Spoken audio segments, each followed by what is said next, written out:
Welcome to ഇംബൽസ് nursing tutorial. ഈ സെഷനിൽ ജനറൽ ക്യാരക്ടറിസ്റ്റിക്സ് ഓഫ് ബാക്ടീരിയ ആണ് നമ്മൾ ഡിസ്കസ് ചെയ്യുക. Classification and structure of bacteria. ഷേപ്പിന്റെ ബേസിലുള്ള ബാക്ടീരിയയുടെ ക്ലാസിഫിക്കേഷൻ ആണ് ഫസ്റ്റ് നോക്കുക. റൗണ്ടഡ് ഷേപ്പിൽ അല്ലെങ്കിൽ ഒവേർഡ് ഷേപ്പിലുള്ള ബാക്ടീരിയനെ വിളിക്കുന്ന പേരാണ് കോക്കെ. ഫസ്റ്റ് പിക്ചറിൽ മെൻഷൻ ചെയ്തിട്ടുണ്ട്. ഓക്കെ, റൗണ്ടഡ് ഷേപ്പിൽ അല്ലെങ്കിൽ ഒവേർഡ് ഷേപ്പ്, ഈ ഒരു ഷേപ്പിലുള്ള ബാക്ടീരിയനെ വിളിക്കുന്ന പേരാണ് cocci. Next one, rod shaped bacteria. Rod shaped, rod പോലെയുള്ള ഷേപ്പ്, റോഡുകൾ പോലെയുള്ള ഷേപ്പിനെ, സെക്കൻഡ് പിക്ചർ, ഇങ്ങനെയുള്ള ബാക്ടീരിയസിനെ വിളിക്കുന്ന പേരാണ് bacilli. Next third one, comma shaped bacteria. Comma ഷേപ്പിലുള്ള ബാക്ടീരിയനെ വിളിക്കുന്ന പേരാണ് വിബ്രിയോസ്. കോമ ഷേപ്പിലുള്ള ബാക്ടീരിയനെ, തേർഡ് പിക്ചർ, കോമ ഷേപ്പിലുള്ള ബാക്ടീരിയനെ വിളിക്കുന്ന പേരാണ് വിബ്രിയോസ്.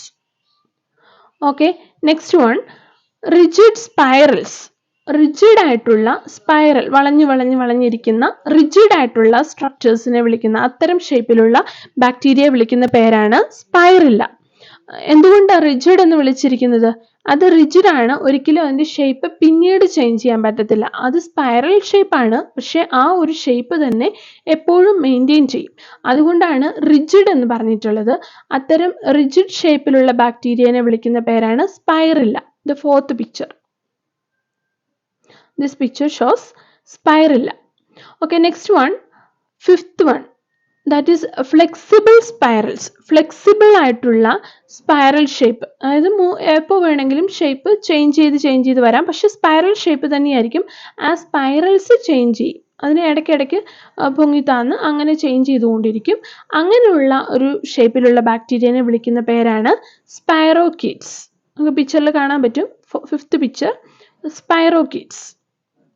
ഓക്കെ, മെയിൻ ആയിട്ടുള്ള 5 ക്ലാസിഫിക്കേഷൻസ് കഴിഞ്ഞിട്ടുണ്ട്. ഇനി നമ്മൾ കാണുന്നത് ഒരു എക്സ്ട്രാ ഫീച്ചർ ആണ് ഞാൻ കോട്ട് ചെയ്തിട്ടിരിക്കുന്നത്. Branching filament structure. Branching, that is filaments, നീളത്തിൽ ഫിലമെന്റ് പോലുള്ള സ്ട്രക്ചേഴ്സ് ബ്രാഞ്ച് ചെയ്ത് നിൽക്കുകയാണെങ്കിൽ അത്തരം ഷേപ്പിലുള്ള ബാക്ടീരിയസിനെ വിളിക്കുന്ന പേരാണ് ആക്ടിനോമൈസിറ്റ്സ്. അതിന്റെ പിക്ചർ ഞാൻ കാണിച്ചിട്ടില്ല. Okay, next, moving to the next portion. ഒരു ടേം ആണ് mycoplasma.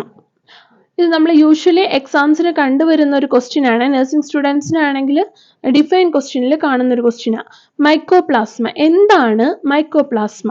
Mycoplasma are bacteria without cell wall. Cell wall ഇല്ലാത്ത ബാക്ടീരിയാസിനെ വിളിക്കുന്ന പേരാണ് മൈക്കോപ്ലാസ്മ. യൂഷ്വലി ബാക്ടീരിയക്ക് സെൽ വാളുകൾ ഉണ്ടായിരിക്കും, പക്ഷെ സെൽ വാൾ ഇല്ലാത്ത ബാക്ടീരിയാസും ഉണ്ട്. അത്തരം ബാക്ടീരിയനെ വിളിക്കുന്ന പേരാണ് mycoplasma.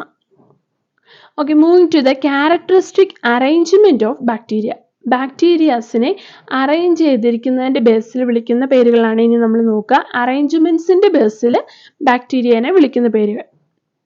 Okay, first one, Koke arranged in clusters like bunch of grapes. Bunch of grapes, അതായത് ഗ്രേപ്സിന്റെ കൂട്ടം പോലെ കോക്കേസ്. കോക്കെ നമുക്കറിയാം, ഇപ്പൊ കണ്ടേ ഉള്ളൂ, ബാക്ടീരിയാസ് വിത്ത് റൗണ്ടഡ് അല്ലെങ്കിൽ ഒവേർഡ് ഷേപ്പ്, ഒവേർഡ് അല്ലെങ്കിൽ റൗണ്ടഡ് ഷേപ്പിലുള്ള ബാക്ടീരിയാസ് കൂട്ടമായിട്ട് ഗ്രേപ്സിന്റെ കൂട്ടം പോലെ അറേഞ്ച് ചെയ്ത് വെച്ചിരിക്കുന്നതിനെ വിളിക്കുന്ന പേരാണ് സ്റ്റഫൈലോകോക്കെ. പിക്ചറിൽ കാണാൻ പറ്റും, 8th പിക്ചർ. ഓക്കെ, സ്റ്റഫൈലോകോക്കെ. ഇങ്ങനെ കൂട്ടമായിട്ട് റൗണ്ടഡ് ഷേപ്പിലുള്ള കോക്കേസ് അറേഞ്ച് ചെയ്ത് വെച്ചിരിക്കുകയാണ്. അതിനെ വിളിക്കുന്ന പേരാണ് staphylococci. Okay, next one, cocci in chain. നീളത്തിൽ ബാക്ടീരിയാസിന്റെ, ദാറ്റ് ഈസ് കോക്കെ ഷേപ്പിലുള്ള ബാക്ടീരിയാസിനെ അറേഞ്ച് ചെയ്ത് വെച്ചിരിക്കുന്നതിന്റെ പേരാണ് സ്ട്രെപ്റ്റോകോക്കെ. ഫസ്റ്റ് പിക്ചറിൽ കാണിച്ചിട്ടുണ്ട്, ചെയിൻ പോലെ നീളത്തിൽ കോക്കേസ് അറേഞ്ച് ചെയ്ത് വെച്ചിട്ടുണ്ടെങ്കിൽ അതിനെ വിളിക്കുന്ന പേരാണ് സ്ട്രെപ്റ്റോകോക്കെ. ഇമ്പോർട്ടൻ്റ് ആയിട്ടുള്ള അറേഞ്ച്മെന്റ്സ് ആണ് നമ്മൾ ഈ സെഷനിൽ ഡിസ്കസ് ചെയ്യുക. Okay, next one, in pairs. പെയറുകളായിട്ട്, ദാറ്റ് ഈസ് രണ്ടെണ്ണം വീതം ഇങ്ങനെ കോക്കേസ് അറേഞ്ച് ചെയ്ത് സൈഡിൽ ഞാൻ പിക്ചർ ഡ്രോ ചെയ്തിട്ടുണ്ട്. ഈ ഒരു ഷേപ്പിൽ ഇങ്ങനെ രണ്ടെണ്ണം വീതം അറേഞ്ച് ചെയ്ത് വെച്ചിരിക്കുന്ന കോക്കേസിനെ നമ്മൾ അതിൻ്റെ ആ ഒരു ഗ്രൂപ്പിനെ വിളിക്കുന്ന പേരാണ് ഡിപ്ലോകോക്കെ. പേര് തന്നെയുണ്ട്, diplococci. Okay, next one bacilli in chains. Bacilli നമുക്കറിയാം, നമ്മൾ കണ്ടതേ ഉള്ളൂ, റോഡ് ഷേപ്പിലുള്ള, ഈ സെക്കൻഡ് വൺ റോഡ് ഷേപ്പിലുള്ള ബാക്ടീരിയ ആണ് ബാസിലെ എന്ന് പറയുന്നത്. അതിനെ ചെയിൻ ഷേപ്പിൽ, ചെയിൻ എന്ന് പറഞ്ഞാൽ താഴെ പിക്ചർ ഡ്രോ ചെയ്തിട്ടുണ്ട്, നീളത്തിൽ ഇങ്ങനെ ചെയിൻ ആയിട്ട് അറേഞ്ച് ചെയ്ത് വെച്ചിട്ടുണ്ടെങ്കിൽ അതിനെ വിളിക്കുന്ന പേരാണ് സ്ട്രെപ്റ്റോബാസിലെ. ഓക്കെ, അപ്പോൾ സ്ട്രെപ്റ്റോ എന്ന് പറയുന്ന പേര് മെയിൻലി ചെയിൻ ഷേപ്പിൽ അറേഞ്ച് ചെയ്തിരിക്കുന്നതിനെയാണ് ഇൻഡിക്കേറ്റ് ചെയ്യുക. ഓക്കെ, അറേഞ്ച്മെന്റ്സ് ക്ലിയർ ആയെന്ന് തോന്നുന്നു. Now we are moving to structure of a typical bacterial cell or bacteria. ഒരു ടിപ്പിക്കൽ ബാക്ടീരിയയുടെ അല്ലെങ്കിൽ ഒരു ടിപ്പിക്കൽ ബാക്ടീരിയൽ സെല്ലിന്റെ സ്ട്രക്ചർ ആണ് കാണാൻ പോകുന്നത്. ഓക്കെ, ഒരു ബാക്ടീരിയൽ സെൽ എടുത്തിട്ടുണ്ടെങ്കിൽ, നമ്മൾ യൂഷ്വലി ഹ്യൂമൻ സെല്ല് അനാട്ടമിയിൽ പഠിക്കുന്നുണ്ട്, അതുപോലെ ഒരു ബാക്ടീരിയൽ സെൽ എടുത്തിട്ടുണ്ടെങ്കിൽ അതിൻ്റെ ഫീച്ചേഴ്സ് ആണ് നമ്മൾ ഡിസ്കസ് ചെയ്യുക. Consists of a rigid cell wall beneath which is the cytoplasmic membrane. ഈ പറയുന്ന ബാക്ടീരിയൽ സെല്ലിന് ഒരു റിജിഡ് ആയിട്ടുള്ള സെൽ വോൾ ഉണ്ട്. ആ സെൽ വോളിന്റെ തൊട്ടു താഴെ ഒരു സൈറ്റോപ്ലാസ്മിക് മെംബ്രെയിനും ഉണ്ട്. ഓക്കെ, പിക്ചർ കോട്ട് ചെയ്തിട്ടുണ്ട്.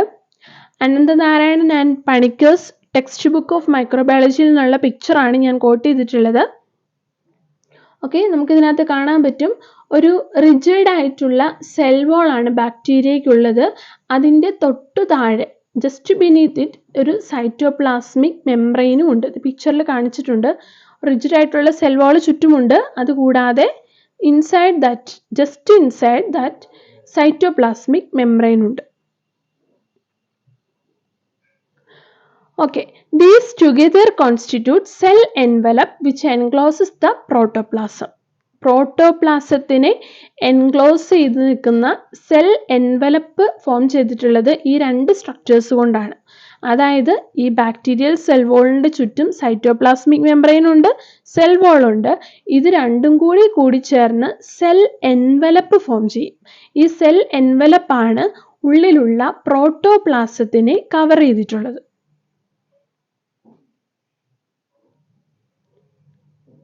ഇനി പ്രോട്ടോപ്ലാസം എന്താണെന്ന് നോക്കാം. നമുക്കറിയാം, പ്രോട്ടോപ്ലാസം മീൻസ് സൈറ്റോപ്ലാസം ഉണ്ട് അതിൻ്റെ ഉള്ളിൽ, അതുകൂടാതെ സൈറ്റോപ്ലാസ്മിക് ഇൻക്ലൂഷൻസും ഉണ്ട്. സൈറ്റോപ്ലാസത്തിൻ്റെ ഉള്ളിൽ വരുന്ന കണ്ടൻസിനെ വിളിക്കുന്ന പേരാണ് സൈറ്റോപ്ലാസ്മിക് ഇൻക്ലൂഷൻസ്. ഈ സൈറ്റോപ്ലാസ്മിക് ഇൻക്ലൂഷൻസും ഫ്ലൂയിഡ് നേച്ചറിലുള്ള സൈറ്റോപ്ലാസവും കൂടിച്ചേരുമ്പോൾ നമ്മൾ വിളിക്കുന്ന പേരാണ് പ്രോട്ടോപ്ലാസം. പ്രോട്ടോപ്ലാസം എന്നത് സൈറ്റോപ്ലാസവും സൈറ്റോപ്ലാസ്മിക് ഇൻക്ലൂഷൻസും കൂടിച്ചേരുമ്പോൾ വിളിക്കുന്ന പേരാണ്. ഓക്കെ, ഇനി സൈറ്റോപ്ലാസ്മിക് ഇൻക്ലൂഷൻസ് ഏതൊക്കെയാണെന്ന് നോക്കാം. That is ribosome, mesosome, granules, vacuoles, nuclear body. ഇത്രയും കണ്ടൻസ് ആണ് സൈറ്റോപ്ലാസ്മിക് ഇൻക്ലൂഷൻസ് ആയിട്ട് മെയിൻലി ഉള്ളത്. ഏതൊക്കെയാണ്? Ribosomes, mesosomes, granules, vacuoles, nuclear body. Okay, നമുക്ക് പിക്ചർ വെച്ചുകൊണ്ട് ഡിസ്കസ് ചെയ്യാം.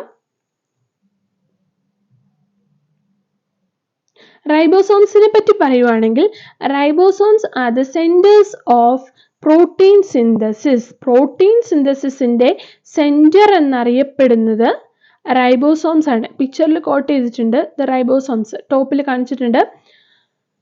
ഓക്കെ, റൈബോസോംസിനെ കാണിച്ചിട്ടുണ്ട്. ഈ റൈബോസോംസ് ചെറിയ ഗ്രാനുൾസ് പോലത്തെ സ്ട്രക്ചേഴ്സ് ആണ് റൈബോസോംസ് എന്ന് പറയുന്നത്.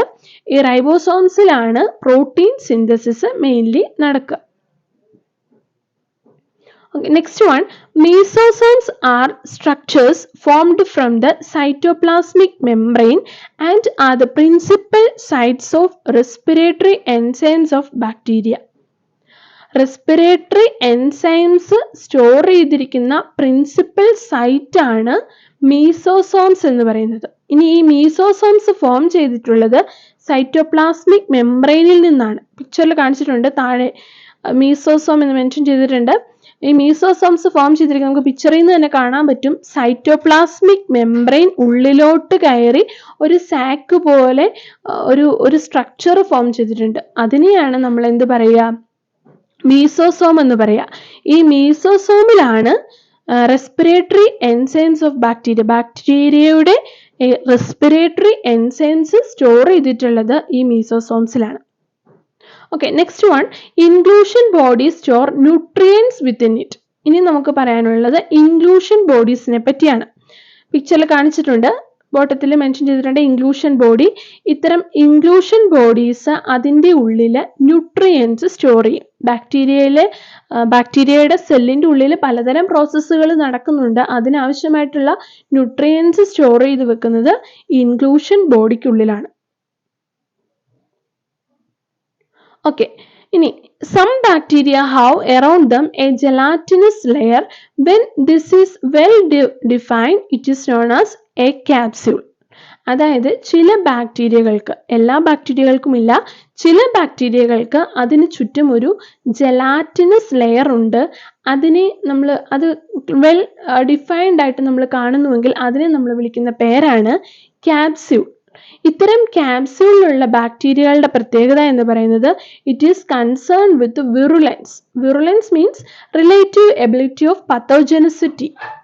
വിറുലൻസ് ഓഫ് ബാക്ടീരിയം, അതായത് ഈ ജെലാറ്റിനസ് ലെയർ ഉള്ള ബാക്ടീരിയാസിനെ, ആ ഒരു ജെലാറ്റിനസ് ലെയറിനെ നമ്മളിത് പിക്ചറിൽ ലെഫ്റ്റ് സൈഡിൽ മെൻഷൻ ചെയ്തിട്ടുണ്ട് ക്യാപ്സ്യൂൾ. ക്യാപ്സ്യൂൾ എന്നാണ് ഈ ജെലാറ്റിനസ് ലെയറിനെ നമ്മൾ വിളിക്കുക.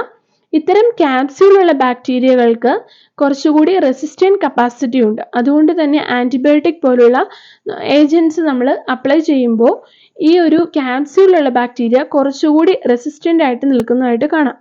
ഈ ക്യാപ്സ്യൂളുള്ള ബാക്ടീരിയയുടെ പ്രത്യേകത, പെട്ടെന്നൊന്നും അറ്റ്മോസ്ഫിയറിക് ചേഞ്ചസിനനുസരിച്ച് ഇതിന് ഡാമേജ് ഉണ്ടാവത്തില്ല. ഈ ക്യാപ്സ്യൂൾ ഒരു പ്രൊട്ടക്ഷൻ ലെയർ ആയിട്ട് നിൽക്കും. അതുകൊണ്ട് തന്നെ ഇത് എൻ്റർ ചെയ്തിട്ടുള്ള ഹോസ്റ്റില് ഇതിന് ഇൻഫെക്ഷൻ, പത്തോജെനിസിറ്റി മീൻസ് ഇൻഫെക്ഷൻ കോസ് ചെയ്യാനുള്ള കഴിവ്, അതാണ് വിറുലൻസ് എന്ന് പറയുന്നത്. അപ്പോൾ പത്തോജെനിസിറ്റിക്കുള്ള കപ്പാസിറ്റി അല്ലെങ്കിൽ വിറുലൻസ് കപ്പാസിറ്റി കൂടുതലായിരിക്കും. അപ്പോൾ ഈ ക്യാപ്സ്യൂൾ ബാക്ടീരിയയുടെ സെല്ലിനെ പ്രൊട്ടക്ട് ചെയ്ത് നിർത്തും. അതുകൊണ്ട് തന്നെ ഈ ക്യാപ്സ്യൂളിലുള്ള ബാക്ടീരിയ എൻ്റർ ചെയ്തിരിക്കുന്ന ഹോസ്റ്റിൽ അത് നല്ല രീതിയിൽ ഇൻഫെക്ഷൻ ഉണ്ടാക്കാനായിട്ട് കാരണമാകും. അതാണ് കൊടുത്തിട്ടുള്ളത്. It is concern with virulence, relative ability of pathogenicity എന്നാണ് വിറുലൻസിനെ നമ്മൾ ഡിഫൈൻ ചെയ്യുക. Okay, next, motile bacteria except spirochetes possess one or more long filamentous structures called flagella, which are the organs of locomotion. Okay, motile bacteria except spirochetes. സ്പൈറോചീറ്റ്സ് നമ്മൾ കണ്ടതാണ്, flexible ആയിട്ടുള്ള spiral സ്ട്രക്ചേഴ്സിനെയാണ് നമ്മൾ സ്പൈറോകീറ്റ്സ് എന്ന് വിളിക്കുക. ഈ സ്പൈറോകീറ്റ്സ് ഒഴികെ ഉള്ള എല്ലാ ബാക്ടീരിയയ്ക്കും ഫിലമെന്റസ് ആയിട്ടുള്ള നീളത്തിലുള്ള സ്ട്രക്ചേഴ്സ് ഉണ്ട്. അതിനെ വിളിക്കുന്ന പേരാണ് ഫ്ലജല്ല. പിക്ചറിൽ കാണിച്ചിട്ടുണ്ട് ലെഫ്റ്റ് സൈഡ് ബോട്ടം ഫ്ലജല്ല. ഈ ഫ്ലജല്ലയുടെ പ്രത്യേകത, ഈ ഫ്ലജല്ലയാണ് ബാക്ടീരിയയെ മൂവ് ചെയ്യാൻ, ലോക്കോമോഷൻ മീൻസ് മൂവ് ചെയ്യാനായിട്ട് സഹായിക്കുന്നത്. അതുകൊണ്ട് തന്നെ ഫ്ലജല്ലയുള്ള ബാക്ടീരിയൊക്കെ നല്ല രീതിയിൽ ലോക്കോമോഷൻ കാണിക്കും, അതല്ലെങ്കിൽ മൂവ്മെന്റ് കാണിക്കും. ബട്ട് സ്പൈറോകീറ്റ്സ് പോലുള്ള ബാക്ടീരിയയ്ക്ക് ഈ ഒരു ഫ്ലജല്ല ആബ്സെന്റ് ആയിരിക്കും. Okay, next one, flagella can be demonstrated by Fontana strain or by the electron microscope. നമ്മൾ യൂഷ്വലി ബാക്ടീരിയാസിനെ നമ്മൾ വിഷ്വലൈസ് ചെയ്യുന്നത് സ്ട്രെയിൻ ചെയ്തിട്ടാണ്. അപ്പോൾ ഈ ഒരു ഫ്ലജല്ല എന്ന് പറയുന്ന സ്ട്രക്ചറിനെ കൃത്യമായിട്ട് വിഷ്വലൈസ് ചെയ്യണമെങ്കിൽ നമ്മൾ അതിനെ സ്ട്രെയിൻ ചെയ്യുമ്പോൾ ഫൊണ്ടേന സ്ട്രെയിൻ ഉപയോഗിച്ചാൽ ക്ലിയർ ആയിട്ട് ഡെമോൺസ്ട്രേറ്റ് ചെയ്യാനായിട്ട് കഴിയും. അതുപോലെ തന്നെ ഇലക്ട്രോൺ മൈക്രോസ്കോപ്പിലൂടെ ഇത് കൃത്യമായിട്ട് വിഷ്വലൈസ് ചെയ്യാനും കഴിയും. Okay, some bacteria have very fine short hair like surface processes known as fimbriae or pili. This help bacteria to adhere to host cells. ചില ബാക്ടീരിയയ്ക്ക് അതിൻ്റെ സർഫസിൽ ചില പ്രോസസ്സുകളുണ്ട്. മീൻസ് ഫിംബ്രിയ അല്ലെങ്കിൽ പൈലി എന്നാണ് നമ്മൾ അതിനെ വിളിക്കുക. അതിന്റെ സർഫസിലുള്ള പ്രോസസ്സുകൾ എന്ന് പറഞ്ഞാൽ വളരെ ഷോർട്ടായിട്ടുള്ള hair, small hair like fine structures ആണ്. പിക്ചറിൽ കാണിച്ചിട്ടുണ്ട്, ടോപ്പ് റൈറ്റ് സൈഡ് ടോപ്പിൽ കാണിച്ചിട്ടുണ്ട്. ചില ബാക്ടീരിയയുടെ സർഫസിൽ ഇതുപോലുള്ള ചെറിയ ചെറിയ ഫൈൻ ഹെയർ ലൈക്ക് സ്ട്രക്ചേഴ്സ് ഉണ്ട്. അതിന് ചെറിയ ചെറിയ ഹെയർ പോലുള്ള സ്മോൾ സ്ട്രക്ചേഴ്സ് ആണ് പൈലി അല്ലെങ്കിൽ ഫിംബ്രിയ എന്ന് പറയും. ഈ സ്ട്രക്ചേഴ്സിന്റെ യൂസ് എന്താണെന്ന് വെച്ചാൽ, ഈ പൈലി അല്ലെങ്കിൽ ഫിംബ്രിയ എൻറ്റർ ചെയ്തിട്ടുള്ള ഹോസ്റ്റിൽ പറ്റിപ്പിടിച്ച് നിൽക്കാൻ ബാക്ടീരിയയെ സഹായിക്കും. ദാറ്റ് ഈസ് അഡ്ഹറൻസിന് സഹായിക്കും. അഡ്ഹറൻസ് ടു ദ ഹോസ്റ്റിലോട്ടുള്ള adherence help bacteria to adhere to host cells. Host സെൽസിൽ അഡ്ഹിയർ ചെയ്ത് നിൽക്കാൻ, അതായത് പറ്റിപ്പിടിച്ച് അവിടെ നിന്ന് മൾട്ടിപ്ലൈ ചെയ്ത് പെരുകി അങ്ങനെ രോഗം ഉണ്ടാക്കാനായിട്ട് സഹായിക്കുന്ന ഒരു സ്ട്രക്ചറാണ് ഫിംബ്രിയെ അഥവാ പൈലി എന്ന് പറയുന്നത്. ഇനി some bacteria when exposed to unfavorable condition produce resistant form known as spores. ഇനി ബാക്ടീരിയയുടെ ഒരു ക്യാരക്ടറിസ്റ്റിക് ഫീച്ചറാണ് പറഞ്ഞിട്ടുള്ളത്. ചില ബാക്ടീരിയകൾ അൺഫേവറബിൾ കണ്ടീഷൻസിലോട്ട് എക്സ്പോസ്ഡ് ആവുമ്പോൾ, ദാറ്റ് ഈസ് ബാക്ടീരിയയ്ക്ക് എപ്പോഴും ഒരു ഫേവറബിൾ കണ്ടീഷൻ വേണം. That is temperature, atmospheric pressure, humidity എല്ലാം കറക്റ്റ് ഫേവറബിൾ ആയാലേ ഇത് ആക്റ്റീവ് ആവത്തുള്ളൂ. അങ്ങനെ ഫേവറബിൾ അല്ലാത്ത ഒരു എൻവയോൺമെന്റിൽ ഒരു ബാക്ടീരിയ ഇരിക്കുമ്പോൾ അത് അതിൻ്റെ ഒരു മറ്റൊരു റെസിസ്റ്റന്റ് ഫോമിലോട്ട് മാറ്റപ്പെടും. അത് ആ ഒരു റെസിസ്റ്റന്റ് ഫോമിൽ നമ്മൾ വിളിക്കുന്ന പേരാണ് സ്പോർ എന്ന് വിളിക്കും. Spore, bacterial spore. അതായത് ഈ സ്പോർ ഫോമിൽ ഈ ബാക്ടീരിയ ഒരിക്കലും ആക്റ്റീവ് അല്ല, എന്നാൽ അത് കില്ല് ചെയ്യപ്പെടുന്നുമില്ല. പ്രൊട്ടക്റ്റഡ് ആയിട്ട് ഒരു റെസിസ്റ്റന്റ് ഫോമിൽ അത് മാറ്റപ്പെട്ട് അത് അവിടെ തന്നെ സിറ്റുവേറ്റ് ചെയ്യുകയാണ്. The spores germinate under favorable conditions. ഇനി എപ്പോഴാണോ ബാക്ടീരിയയ്ക്ക് ഒരു ഫേവറബിൾ ആയിട്ടുള്ള എൻവയോൺമെന്റ് അല്ലെങ്കിൽ ഫേവറബിൾ ആയിട്ടുള്ള ഒരു കണ്ടീഷൻ വരുന്നത്, ജസ്റ്റ് ലൈക്ക് ഫേവറബിൾ ആയിട്ടുള്ള ടെമ്പറേച്ചറും അറ്റ്മോസ്ഫിയറിക് പ്രഷറും ഹ്യൂമിഡിറ്റിയും എല്ലാം കറക്റ്റ് ആകുമ്പോൾ ഈ പറയുന്ന സ്പോർ ജെർമിനേറ്റ് ചെയ്ത് അഗെയിൻ ബാക്ടീരിയ ആയിട്ട് മാറുകയും വീണ്ടും അതിന്റെ ആക്ടിവിറ്റി തുടരുകയും ചെയ്യും. ഓക്കെ, ഇനി ബാക്ടീരിയ റീപ്രൊഡ്യൂസ് ചെയ്യുന്ന പ്രോസസ്സാണ് പറഞ്ഞിട്ടുള്ളത്. Bacteria reproduce by binary fission. Binary fission എന്ന് പറയുന്ന പ്രോസസ്സിലൂടെയാണ് ബാക്ടീരിയ മൾട്ടിപ്ലൈ ചെയ്യുക അഥവാ റീപ്രൊഡ്യൂസ് ചെയ്യുക. ഇനി അറിയേണ്ട കാര്യം 2 types ഓഫ് ബാക്ടീരിയ ആണുള്ളത്. 2 types of bacteria means consumption of എയറിന്റെ ബേസിലാണിത്. That is aerobes and anaerobes. Aerobes requiring oxygen. എയറോബ്സിന് അതിൻ്റെ ഗ്രോത്തിന് ഓക്സിജൻ ആവശ്യമാണ്, അല്ലെങ്കിൽ അതിന് സസ്റ്റെയിൻ ചെയ്യണമെങ്കിൽ ഓക്സിജൻ ആവശ്യമാണ്. ആ പേര് തന്നെയുണ്ട്, എയർ ആവശ്യമാണെന്ന് ഓർത്താൽ മതി. അപ്പോൾ ഓക്സിജൻ ആവശ്യമാണ് അതിന് വളരാനായിട്ട്, അതുകൊണ്ട് അതിനെ നമ്മൾ എയറോബ്സ് എന്ന് വിളിക്കുന്നു. ഇനി മറ്റൊരു കാറ്റഗറിയാണ് anaerobes. Not require or may not grow in the presence of oxygen. അനൈറോബ്സിന് ഓക്സിജന്റെ ആവശ്യം ഇല്ല, ചിലപ്പോഴെങ്കിലുമൊക്കെ ഓക്സിജന്റെ പ്രസൻസിൽ ഇതിന് വളരാനും കഴിയത്തില്ല. അങ്ങനെയുള്ള ബാക്ടീരിയസിനെ വിളിക്കുന്ന പേരാണ് അനൈറോബ്സ്.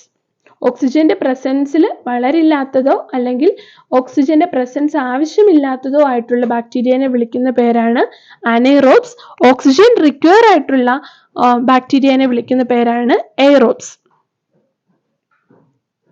Each bacteria grow best at a temperature termed optimum temperature. നമുക്കറിയാം, ഇപ്പം നമ്മൾ പറഞ്ഞുള്ളൂ ഫേവറബിൾ കണ്ടീഷനിലാണ് ബാക്ടീരിയ ഗ്രോ ചെയ്യുക അല്ലെങ്കിൽ മൾട്ടിപ്ലൈ ചെയ്യുക, അതിൻ്റെ പ്രോസസ്സ് തുടരുക. അപ്പോൾ അത്തരമൊരു ഗ്രോത്ത്, ബെസ്റ്റ് ഗ്രോത്ത് കാണിക്കുന്ന ഒരു ടെമ്പറേച്ചർ ബാക്ടീരിയയ്ക്കുണ്ട്. ആ ഒരു ബെസ്റ്റ് ഗ്രോത്ത് കാണിക്കുന്ന ടെമ്പറേച്ചറിനെ നമ്മൾ വിളിക്കുന്ന പേരാണ് ഒപ്റ്റിമം ടെമ്പറേച്ചർ. അതായത് ഏറ്റവും നന്നായിട്ട് ബാക്ടീരിയയ്ക്ക് അതിൻ്റെ പ്രോസസ്സ്, ആക്ടിവിറ്റി, മൾട്ടിപ്ലിക്കേഷൻ, ഗ്രോത്ത് ഇതൊക്കെ ചെയ്യാൻ പറ്റുന്ന ഒരു ടെമ്പറേച്ചറിനെ വിളിക്കുന്ന പേരാണ് ഒപ്റ്റിമം ടെമ്പറേച്ചർ. ഓക്കെ, ഈ സെഷനിൽ നമ്മൾ കണ്ടത് ബാക്ടീരിയയുടെ ഷേപ്പിനനുസരിച്ച് ബാക്ടീരിയനെ ക്ലാസിഫൈ ചെയ്തിരിക്കുന്നതും അതിൻ്റെ അറേഞ്ച്മെന്റ്സിനനുസരിച്ച് പേര് വിളിക്കുന്നതും, ഒപ്പം ബാക്ടീരിയയുടെ സെല്ലിൻ്റെ സ്ട്രക്ചർ ഇൻ ഡീറ്റെയിൽ കണ്ടു. കൂടാതെ ബാക്ടീരിയയുടെ ക്യാരക്ടറിസ്റ്റിക്സും ഒപ്പം ഡിസ്കസ് ചെയ്തു പോയി. Thank you.